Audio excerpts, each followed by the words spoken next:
What's up, y'all? Derek Johnson here, also known as Rattletrap 1776. So another topic that I need to cover a lot more is country music. So a lot of you may not know, but I've had Billboard hits on radio.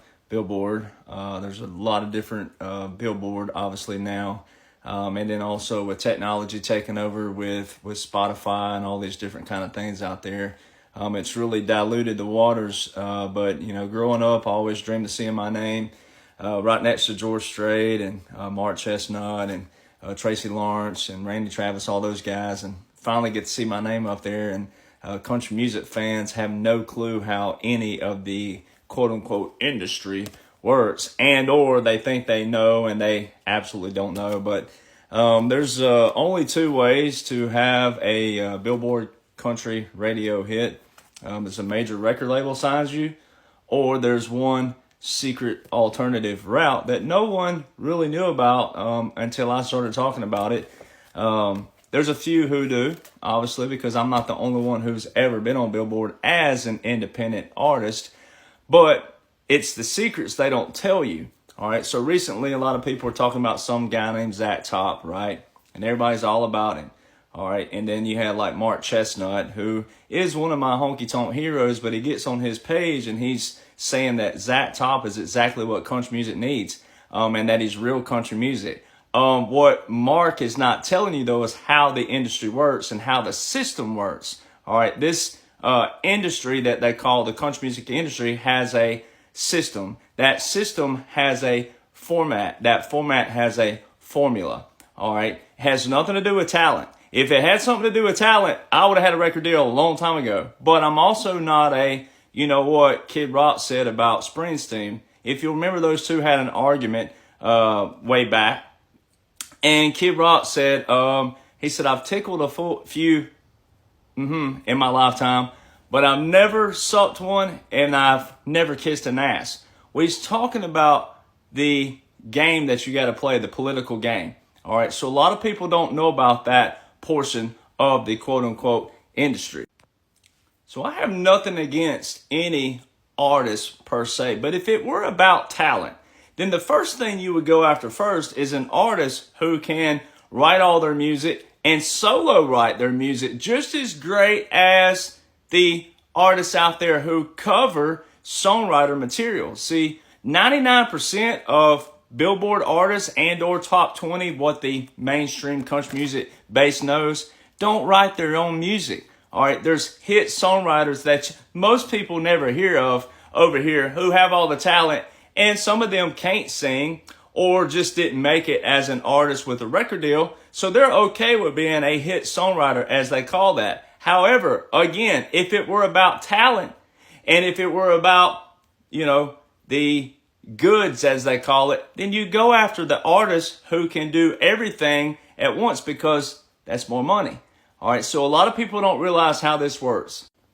So labels have a 360 deal. All right, so you have your artist with the shows. All right, so that you make money off of your concerts, then you make money on merchandise, and then the other portion is the royalties. But when you have an artist who don't write any of their music, they're not making those royalties, which is crazy, again, because if you can have an artist who can write at the same quality of what your published songwriter's doing, why wouldn't you sign them first?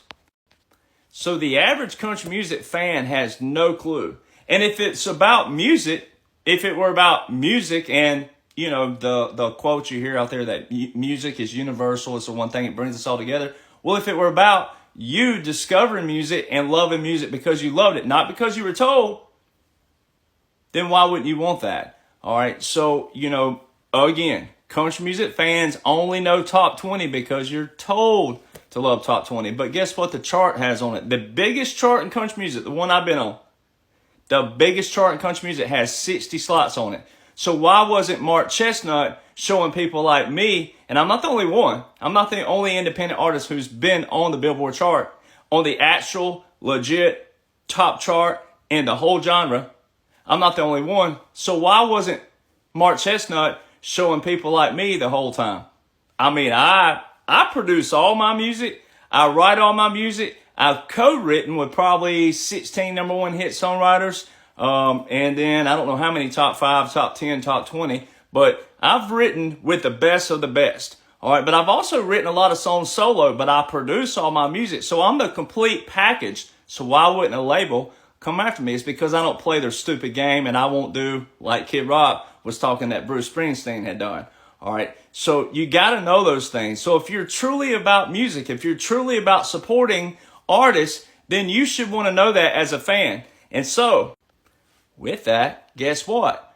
I also have a number one best-selling book called The Royal Flush of Country Music. All right.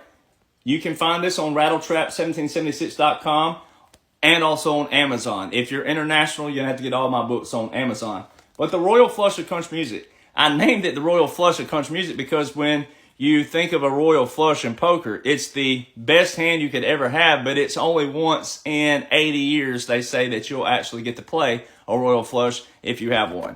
All right, so it's like 1 in 750,000 hands.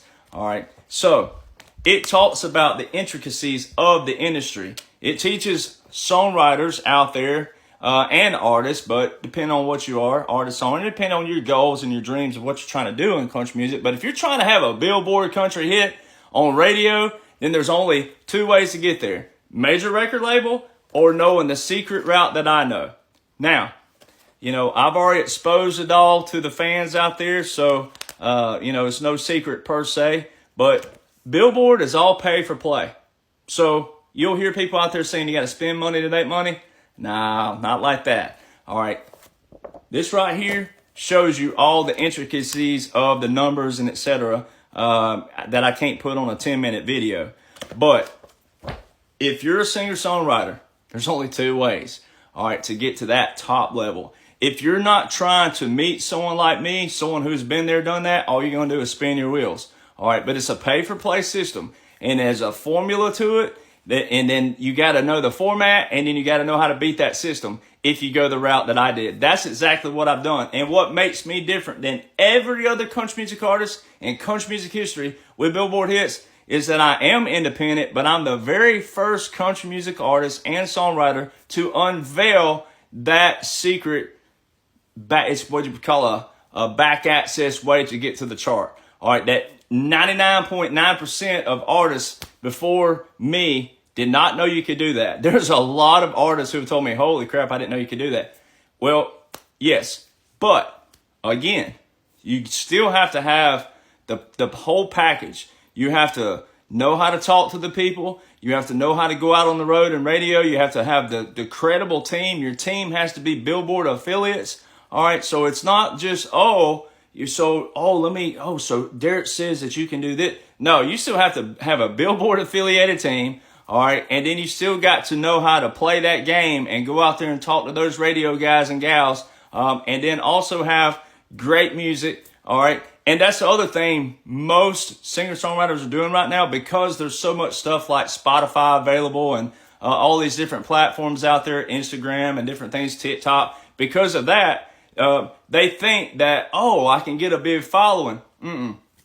That big following is not going to help you out because of royalty purposes. All right. And you're not going to get on big stages out there because you're not in that system. All right. So you can get on a few stages here and there, but you're not going to get on a tour like that unless you're in that system of what I know. All right. So there's little things out there, but the singer-songwriters think because of all these platforms existing that, they can have a sustainable career. You can't. All right. You're not going to be able to. All right, and I'm telling you right now, been there, done that. So don't move to Nashville. That's the worst thing you can do is move to Nashville. All right, because Nashville, again, if you don't know what I know, you'll end up living in Nashville and spinning your wheels and spinning your wheels and spinning your wheels. There's a proper way to do it. There's a great way to have quality music, but you got to have the full, complete package, and you can't put the cart in front of the horse. And too many artists, songwriters try to do that. You think you know it all, and you're trying to write songs about life you've never lived. So a lot of songs out there are terrible. Terrible, terrible, terrible. So the Royal Flush of Country Music, it teaches all the proper etiquette, protocol, standards, but also what no other country music artist has ever unveiled in the history of country music.